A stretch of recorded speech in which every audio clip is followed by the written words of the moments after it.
आजच्या पाठाचे नाव आहे कुंदाचे साहस. पावसाळ्याचे दिवस होते. झाडे शेते सर्वच हिरवीगार झाली होती. सर्वत्र प्रसन्न वातावरण होते. गावातल्या सोना नदीला भरपूर पाणी आले होते. पावसामुळे नदीचा प्रवाह वाढला होता. आज रविवार. कुंदाच्या शाळेला सुट्टी होती. सुट्टीचा दिवस असल्यामुळे कुंदा आणि तिच्या मैत्रिणी नदीच्या काठावर खेळायला गेल्या होत्या. कुंदा वयाच्या 8व्या वर्षीच पोहायला शिकली होती. पाहता पाहता ती पट्टीची जलतरणपटू बनली होती. नदीकाठच्या कडुलिंबाच्या मोठ्या झाडाखाली सगळ्या मैत्रिणी हसत बागडत खेळत होत्या. दूरवर शेतात शेतकरी काही बायका कामात मग्न होत्या.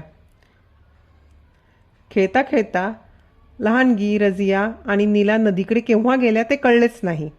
इकडे कुंदा व तिच्या मैत्रिणी खेळण्यात दंग होत्या.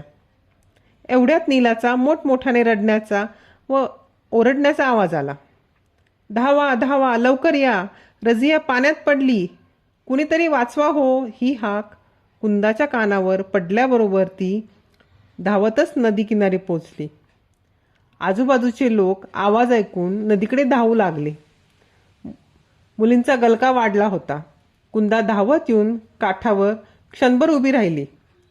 रजिया पाण्यात गटांगळ्या खात पाण्याच्या प्रवाहाबरोबर पुढे पुढे वाहत चालली होती. कुंदाने क्षणात नदीच्या पात्रात उडी घेतली व सरसर पोहत रजियाच्या दिशेने निघाली. तोवर आजूबाजूचे लोक जमा झाले. अरे अरे, रजिया बुडते आहे. एवढीशी कुंदा तिला कशी वाचवणार? लोक जोरजोरात ओरडत होते. कुंदा, पाण्याचा वेग वाढतो आहे, माघारी फिर. जमलेली माणसे ओरडत होती. कुंदाला फक्त रजिया दिसत होती. कसेही करून तिला वाचवायचे एवढाच विचार तिच्या मनात होता. कोणाचेही शब्द तिच्या कानावर पडत नव्हते. भरभर पोहत कुंदा रजियाजवळ पोहोचली. रजिया घाबरली होती. तिच्या नाकातोंडात पाणी गेले होते. रजिया, घाबरू नको, मी आले आहे. आता फक्त माझ्या दंडाला घट्ट धर.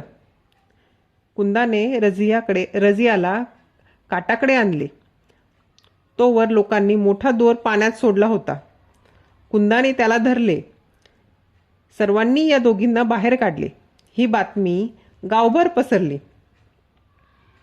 ही बातमी रजियाच्या घरीही पोचली. तिची आई धावत आली. त्या दोघी सुखरूप पाहून तिने दोघींना घट्ट कवटाळले. तिच्या डोळ्यातून आनंदाश्रू वाहू लागले. कुंदा, आज तुझ्यामुळेच माझ्या रजियाचा जीव वाचला. केवढी धाडसी मुलगी आहेस तू. रजियाने कुंदाला मिठी मारली. तोवर कुंदाचे आईबाबा आले होते. कौतुकाने व अभिमानाने त्यांनी मुलीला जवळ घेतले. आज साऱ्या गावात कुंदाच्या साहसाची चर्चा होती. साऱ्यांच्या कौतुकाच्या वर्षावाने कुंदा आनंदून गेली होती. थँक्यू.